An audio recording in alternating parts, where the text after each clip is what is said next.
Hello there. Today's project is you watching my year-long suffering condensed into however many minutes, aka resin 3D printing ball-jointed dolls from complete scratch with no knowledge of, well, anything, really. I have never done 3D printing before, nor have I done anything in Blender that is of substance. But nothing of substance is still something, so I jumped right into sculpting with approximately 10% of a plan. As mentioned, I have used Blender before, but I couldn't remember how to pan the camera. One Blender tutorial later, and alright, we can start now.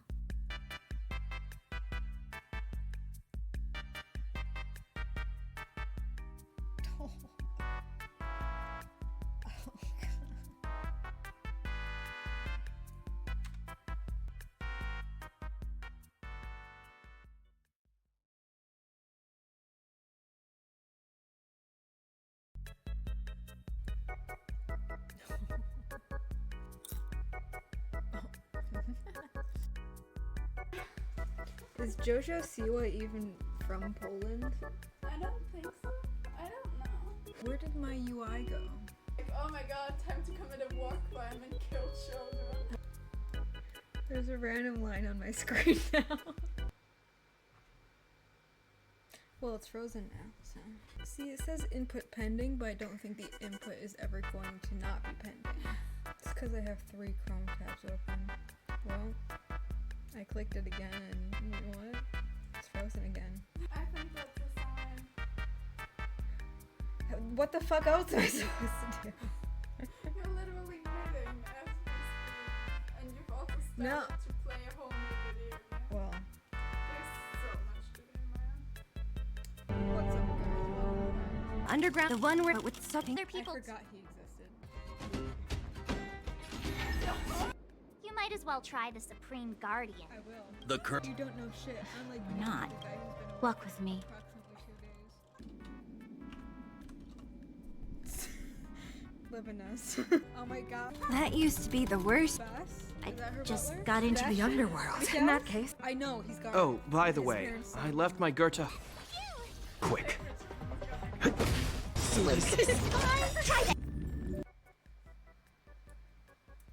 It's still doing it. No.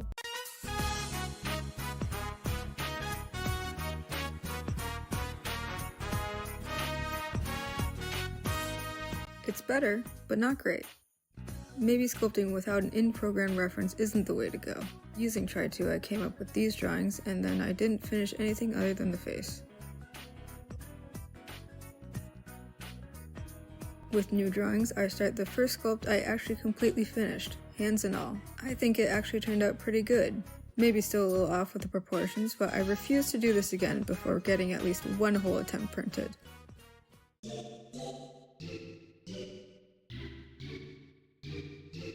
I started the process of getting the printer to work back in September 2024 when I finished sculpting number 2, and thank God I did. I could not get things to print and I could not figure out why.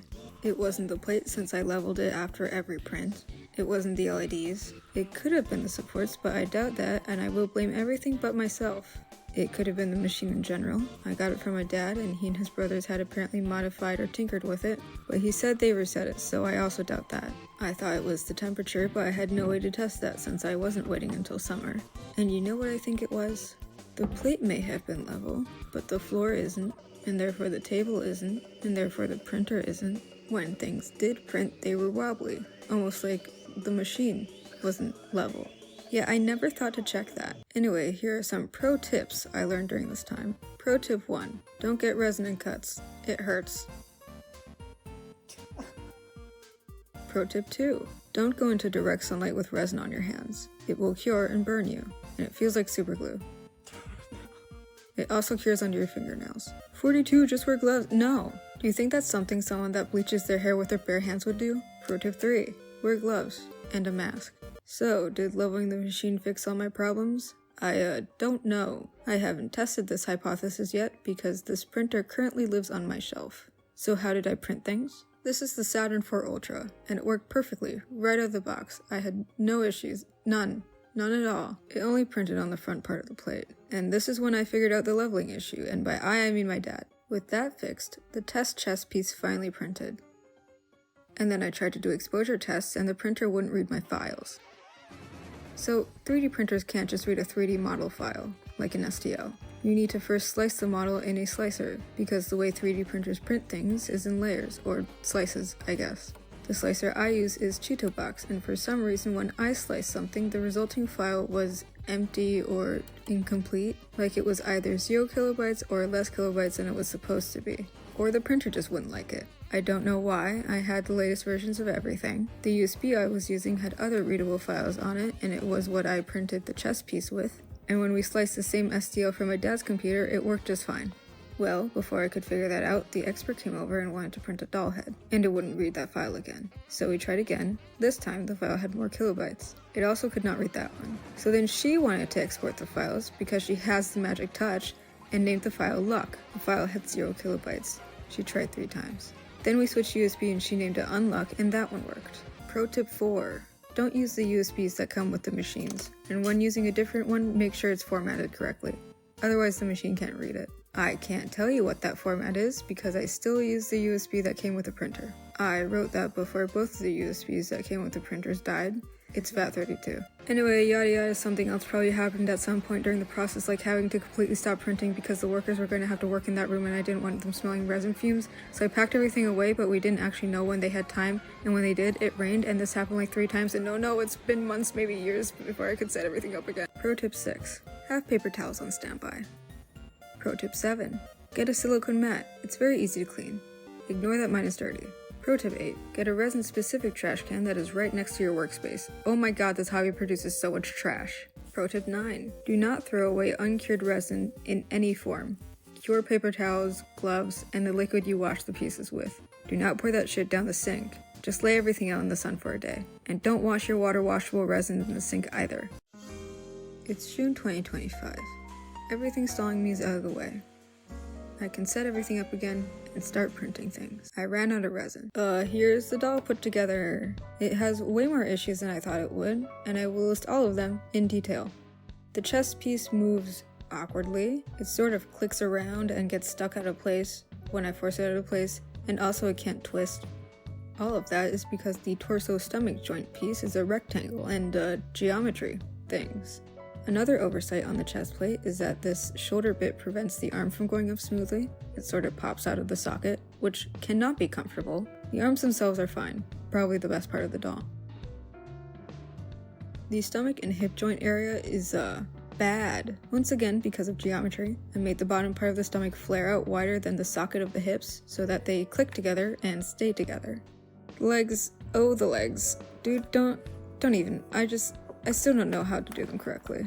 I had to print the ankle and the wrist joints about 5% smaller as they would not fit. Luckily the magnets still fit since I made the hole bigger than needed. Printing them smaller also made them move a lot smoother compared to other joints, so in general I have to make everything looser. The head also didn't fit, which I then printed bigger. Happy accident honestly, not only is it a lot smoother, but I also wanted to have the head bigger anyway since I sculpted it a little small. This is a theme in a lot of my art. In the footage, I'm using a pretty weak elastic band, and I've learned that the kind of string you use is pretty important, but with this doll I still have all the same issues even when restrung with a better elastic. What I do like about this doll is the arms, as I said. The hand and foot sculpting also isn't bad, though a little boxy. And the face I also quite like, though it's also a little boxy. Everything's boxy. Everything boxes. Write that down. Write down, no boxes. I didn't record this one, but I learned a lot. Just kidding, I learned one thing, and it's that the solidify modifier is a scam and you should never use it. I made a very small test, and wow, I should make my doll smaller. I used the same drawings as with number 5, though I tried out different knee and elbow joints because I didn't like the sharpness of 5. You may have noticed a style change. That's because I copied the general style of Moonlight Jewel / Blue Pixie, specifically the Draculaura doll since I could get easy references of that one. I like the look and proportions of their dolls, and one way to learn how to do art is to copy other artists. I should have copied more honestly, specifically how the joints were done, but I didn't want to have this kind of hidden joint their dolls have. I don't like the way they look when bent. The way the face turned out is not my favorite, but I didn't want to do it again, and the way you paint is more important anyway. With everything sculpted and supported, it's time to print.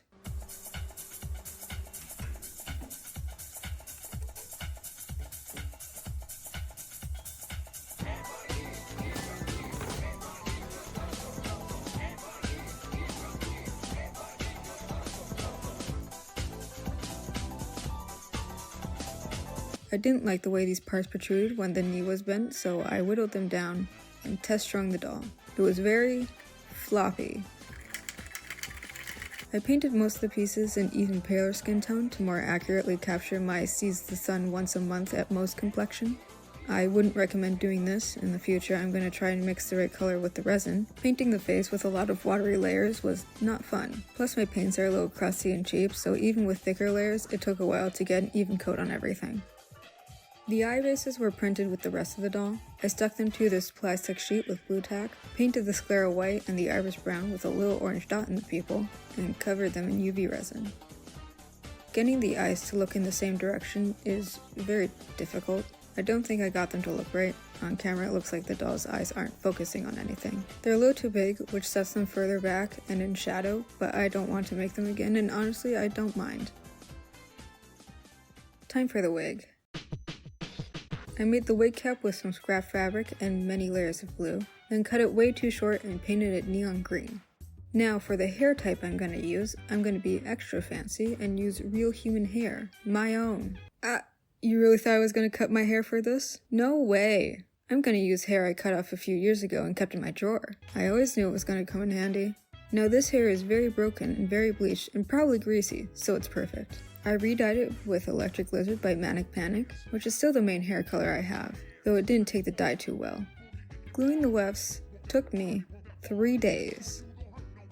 You may notice how ratty the chunks of hair look. That is because it was cut off my own head and shoved in a drawer for 4 years. So, none of the strands were the same length, meaning some wouldn't glue down with the rest of them, and my gluing technique wasn't very good in general. The glue parts are very uneven. Well, with the wefts made, it was time to glue them to the wig cap.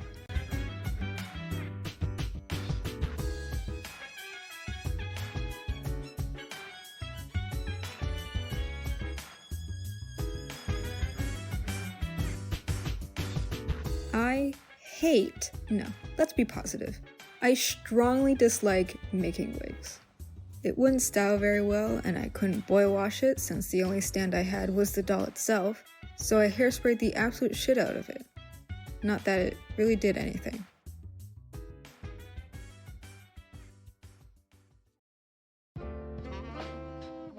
I first did some tests on some extra Tri-4 faces, and wow, I liked that sculpt so much more. I quickly realized that I quite enjoy heavy use of pastels, and that I am not a natural at painting tiny, delicate details. Honestly, I don't mind how thick all the lines are, since that is my 2D style that I'm trying to replicate anyway, and a little imperfection is charming, and I'm not just saying that to cope. The new face has some quite prominent smile lines, because I do, but adding detail like this to something cartoony just makes it look old. I'm not going to change it or smooth it out in any way, but if I ever make another doll that is supposed to resemble a real human being, for whatever reason, I should probably leave those details out or soften them. To prepare the surface and lock in the base paint layer, I used the matte varnish by Army Painter. Usually people use Mr. Super Clear, it's the gold standard, but the only place in Germany that had it was sold out and I didn't want to wait. The texture the varnish gives the surface is rougher than I expected. I don't know if MSC does the same thing, but it did what it was supposed to, which is give the resin a texture that the pencils and pastels can grab onto. To sketch I used a light brown watercolor pencil and then layered on some red pastels for blushing and shading around the eyes, ears, nose, and lips. For some depth and variety I also add blue pastel, mostly under and in the corner of the eyes, and a teeny bit of yellow.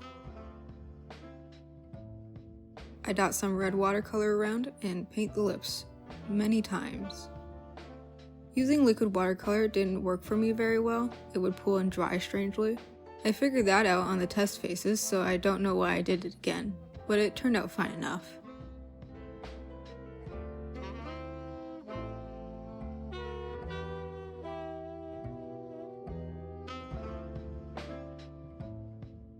I then darkened the lashes and eyebrows with some miniature paint also from the army painter. The brushes I'm using are too.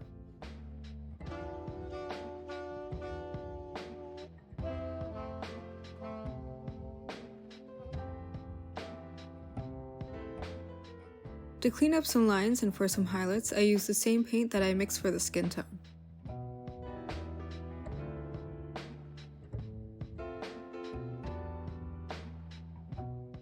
And lastly, I glue on some clay spikes under the lips. At the end, I replaced them with tips of toothpicks because these kept falling off and I lost one, and also toothpicks look better.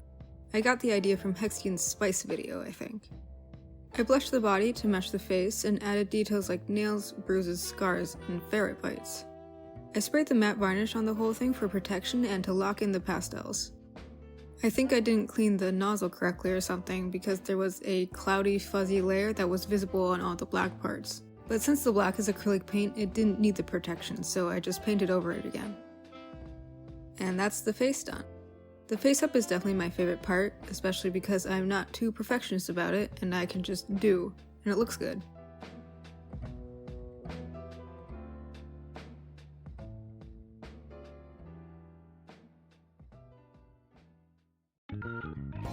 Now this is what I've been looking forward to the most. 50, 75, 90% of why I even wanted to make dolls is so I can practice sewing and patterning clothes.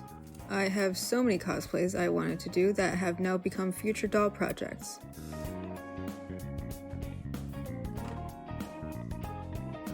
For future dolls, I will actually look up how to sew certain things, you know, to actually learn something, but not for this one. I just really needed to finish this thing. This shirt is based on a shirt I have in real life.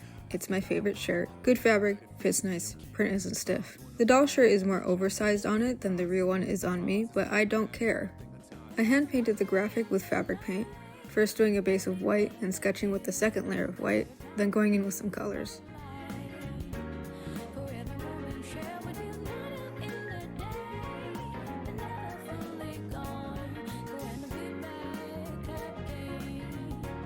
The pants is kinda when I stopped filming as much. I did a tape pattern somehow, then cut out the first mock-up, which was too small. I first connect the side seams and the front crotch seam, then added an elastic the length of the doll's waist and folded that down. Lastly, I sewed the back crotch seam and the inside seams together and finished the bottoms. The pants are also based on my favorite pair, so I add the useless button they have and the drawstring. I wasn't about to draw all the faces, so I simplified the design to just being circles, and also dotted some smaller ones around to fill in more space. I made some simple accessories, this necklace, a fingerless glove and 2 bracelets, and some sculpted props, a phone and a tiny replica of Elephanty, my elephant stuffed animal. Then I crocheted some single rolls out of the same wool that I used to crochet this hat a few years ago. I didn't have a hook small enough to legitimately crochet it, and even if I did, I don't think I could, so I just sewed the rolls together. To weigh down the back, I add a belt, which isn't accurate, but I like it. I also made shoes. They let the doll stand. Yup. To complete the outfit, I have to make my jacket, and I will be replicating everything on it. I first tried to make it out of this dark green wool blend, but it was too stiff, so I made it out of the same fleece as I did the glove, which worked much better. First detail I add is the 42 that I embroider, heavy air quotes on that, and yes, that is where the 42 in my username comes from. This hoodie is actually Starfield merch my dad got. Hey guys, I just want to apologize to all the Star Citizen enjoyers, specifically my dad. I misspoke. I did not mean to compare your very awesome game that is definitely coming out next year to a Bethesda game. So, yeah, just wanted to say that I'm sorry, and, please don't kill me. But for some reason he had 2, so I got one. On the zipper, I have this charm that has the letters K, Y, and S on it. A friend gave it to me. I think it's a K-pop thing. For all the patches, I cover one side of some scrap fabric in glue, making sure the glue doesn't seep through too much, so when I cut them out they don't fray. And then I painted all of them, by hand, in miniature. Let's talk about each and every one of them, why don't we? The pride flags. I'm something of a queer myself. These are some of the first patches I added years ago, and my identity is very stable, so nothing has changed. Maybe I'm more inclined to describe myself as agender, but I don't give a shit anymore. Mushroom. Ace of Spades playing card. I love playing cards, and spades is my favorite soup. Someone please play Rumbling with me. Please. Mushroom. Random emoji things. I love spades. I think this says nothing is real ? But I don't fully remember. It's a reference to the DDLC ARG, and it's in wingdings because, well, it's rude to talk about someone who's listening. Shoes. I think I got these from Joann's. I used to draw these ghosts a lot. This one says my name in an alphabet I made up. Random scraps of fabric. JoJo birthmark star. I legitimately don't remember what this says. Frog. My least favorite and second least favorite JoJo parts respectively. Someone I didn't talk to in like a year recognized me because of these. My friend made me this one. A middle-aged woman asked me what it meant once. I didn't answer. Ghost. This one says, save the bee, singular. I thought it was funny. Music notes. I used to play the oboe. Fun fact. Eye symbol that I use as a somewhat logo for my comic that doesn't exist and may not be a comic. The Thing from Amori. The expert made me this one. I have no personal connection to Amori. Burned Wood made these for me. They're embroidered. I, Hot Sauce, Moon, I, JoJo Menacing Phenomime, Rainbow Scrap, Mr. Chuya BSD, also made by the expert. I have no personal connection to Chuya. Minecraft Grass Block, really cursed Koro-sensei from Assassination Classroom. I, more random emoji things. Mushroom, that I almost forgot. And that's everything. It's actually time to assemble the doll, finally.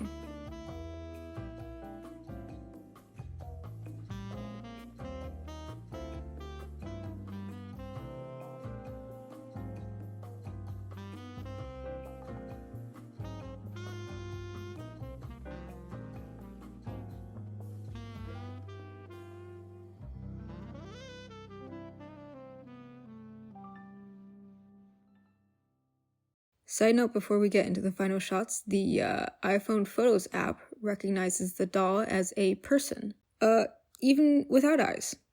Do with that information what you will.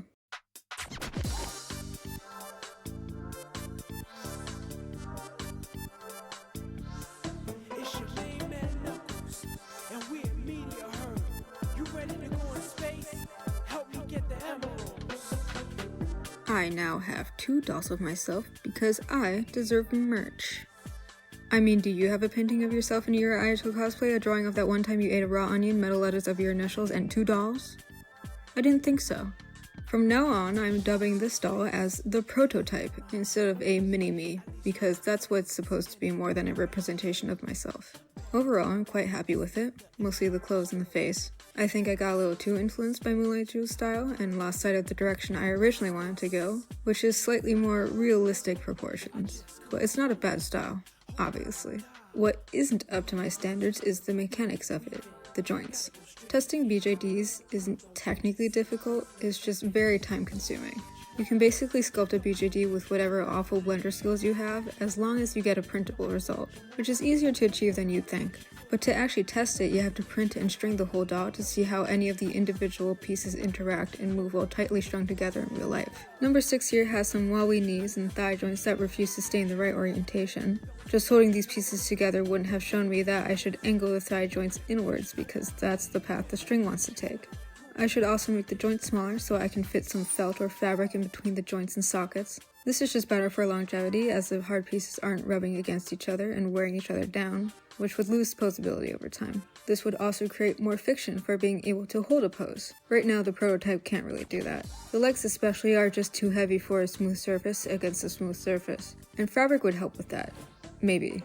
Of course, you don't have to print everything to notice bigger problems like number 6's arms are like anti-hypermobile. The cutout shape is a good idea for knees since they generally twist less, not so for arms. They are basically stuck in the joint forward position. This could be fixed with a swivel joint by the shoulder, but I ain't doing that. A ball just isn't the right shape for a stomach joint, for my dolls at least, especially with such a big hole in it. The string can go anywhere, making it unstable. That is a general big problem. I made all the openings on the pieces too big. I thought this would give more movement, but I think it gives too much movement. Though I didn't even realize this was a problem until after I finished the second doll I have ever made. Originally, my first 2 dolls were going to be in one video, because in my mind, the prototype is prototype 1 and the next one prototype 2, where I fix everything and do it perfectly.